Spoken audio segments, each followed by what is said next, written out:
केंद्र सरकार अनेक कल्याणकारी योजना प्रणयन करुछंती। एमिति अनेक योजना अच्छी जहाँ कृषक एवं महिला को लाभ देउछि।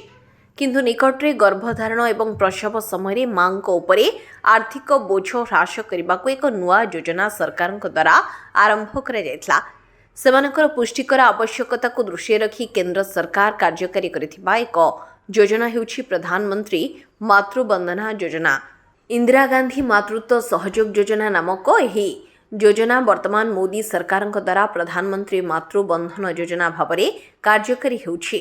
एही योजना माध्यम 18 वर्षरू अधिक माँ जो माने सेमानकर प्रथम संतान सहित गर्भवती अछंती सेमानक बैंक अकाउंट रे 3 किस्ती 5,000 टंका पाइबे।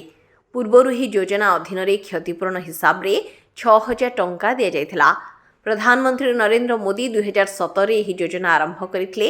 एही योजना भारतर समस्त गर्भवती एवं स्तन्यपान कराउथिबा माँ मानक पई प्रयोज्य। एही पांठी गर्भधारण ठारू वितरण पर्यंत 3टी पर्याय प्रदान करा जायछि। एही राशि गर्भवती महिलांक बैंक अकाउंट रे जमा होईछि। एहा माध्यम रे गर्भ अवस्था रे स्वास्थ्य सुविधा एवं डाक्तरखाना खर्च व्यवहृत हुए। अन्यथा यदि आपणक गाँ संबंध में अंगनवाड़ी शिक्षक केन्द्र में आपणकर प्रमाणपत्र दाखल करंतु थरे आवेदन जांच हेबा परे आर्थिक सहायता आपणक बैंक अकाउंट रे जमा हेबो। Bureau report RCN Odia.